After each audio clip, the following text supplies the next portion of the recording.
Low Church is a term of distinction in the Church of England or other Anglican churches, initially designed to be pejorative. During the series of doctrinal and ecclesiastic challenges to the established Church in the 17th century, commentators and others who favoured the theology, worship, and hierarchical structure of Anglicanism as the true form of Christianity, began referring to that outlook as High Church. In contrast, by the early 18th century, those theologians and politicians who sought more reform in the English Church and a greater liberalisation of church structure were called Low Church. Low Church, in an Anglican context, denotes the Church's simplicity, a Protestant emphasis, and High Church denotes an emphasis on ritual or, later, Anglo-Catholicism. Historical use. The term a Low Church was used in the early part of the 18th century as the equivalent of the term latitudinarian, in that it was used to refer to the values that provided much latitude in matters of discipline and faith. The term was in contradistinction to the term High Church or High Churchmen, which applied to those who valued the exclusive authority of the established Church, the episcopacy and the sacramental system. Low Churchmen wanted to tolerate Puritan opinions within the Church of England, though they might not be in agreement with Puritan liturgical practices. The movement to bring separatists, and in particular Presbyterians,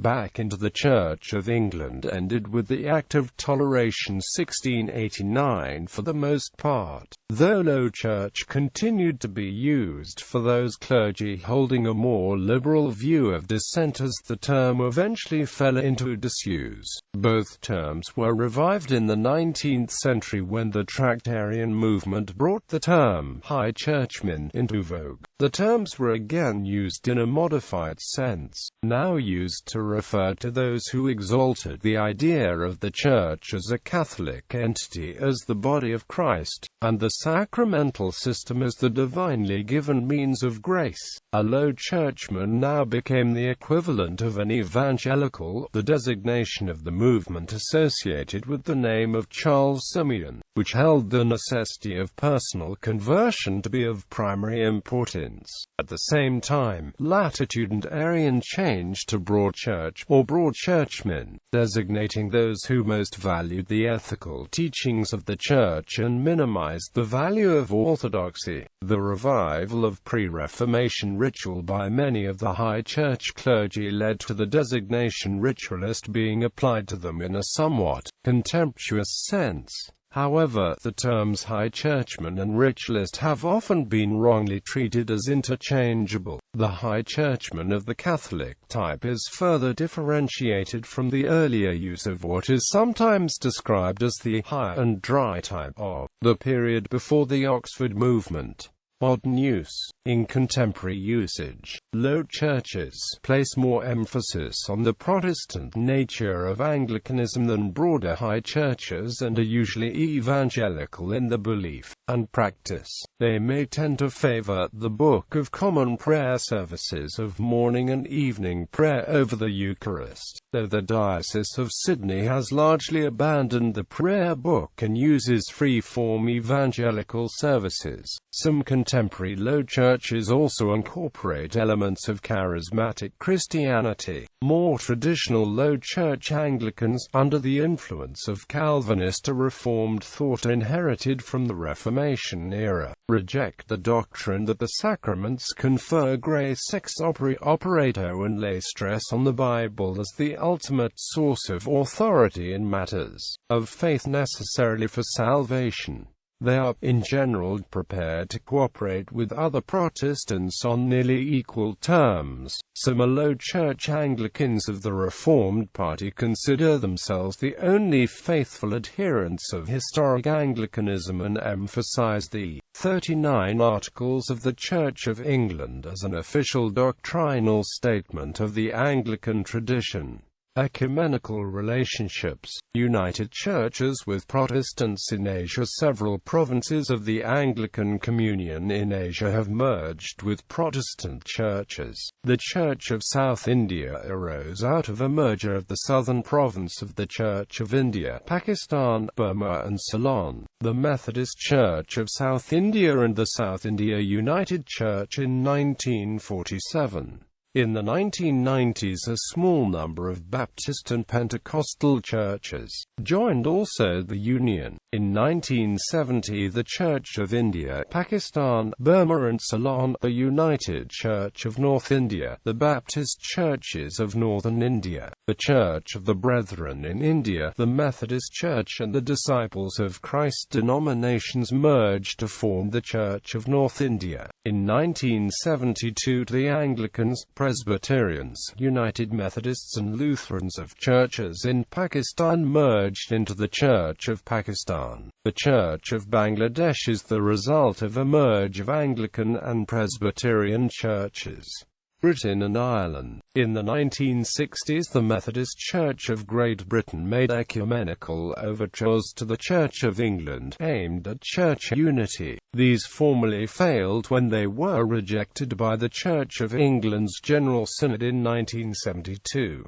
In 1981, a covenant project was proposed between the Church of England, the Methodist Church in Great Britain, the United Reformed Church and the Moravian Church. In 1982 the United Reformed Church voted in favor of the covenant, which would have meant remodeling its elders and moderators as bishops and incorporating its ministry into the apostolic succession. However, the Church of England rejected the covenant.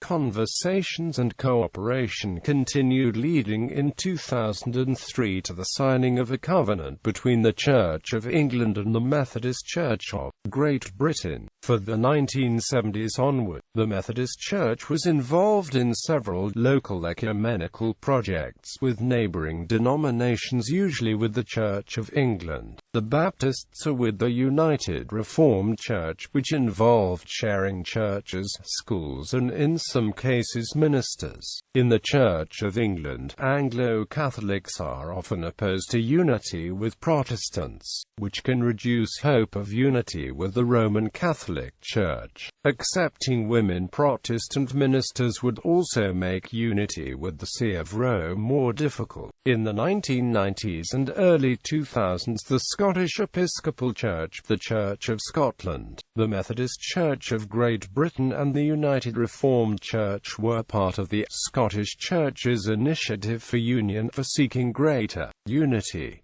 The attempt stalled following the withdrawal of the Church of Scotland in 2003. In 2002 the Church of Ireland, which is generally on the low church end of the spectrum of world Anglicanism, signed a covenant for greater cooperation and potential ultimate unity with the Methodist Church in Ireland. Church of England. Notable parishes: All Saints Church, Peckham; All Souls Church, Langham Place; Busbridge Church, Surrey; Hambledon Church, Surrey; Holy Trinity Brompton; Holy Trinity Church, Cambridge; Jesmond Parish Church; St Ebbe's Church, Oxford; St Helens Bishopsgate; St Matthew's Church, Millbrick; St Mark's Church, Cunnington; St Mary's Church, Islington; St Nicholas Church, Durham; St Nicholas Church, Newbury. Notable organizations: Alpha Course, Anglican Mainstream, Christianity Explored, Church Army, Church Society, Crosslinks, Reform. Notable Bible colleges and theological colleges: Oak Hill Theological College, Southgate, London; Ridley Hall, Cambridge; St John's College, Durham; St John's College, Nottingham; Trinity College, Bristol; Wycliffe Hall, Oxford. Notable churches and dioceses: Anglican Episcopal Church, Anglican Orthodox Church and the formerly traditional Protestant Episcopal Church; Anglican Diocese of Sydney, Free Church of England, Evangelical Connection of the Free Church of England, Church of Ireland, Church of England, Igreja Anglicana Reformada de Brazil, Extra-provincial Anglican churches: Church of England in South Africa, Church of South India, Church of North India, Diocese of the Great Lakes, Diocese of the Carolinas, Reformed Episcopal Church, Reformed Anglican Church, United Episcopal Church of North America.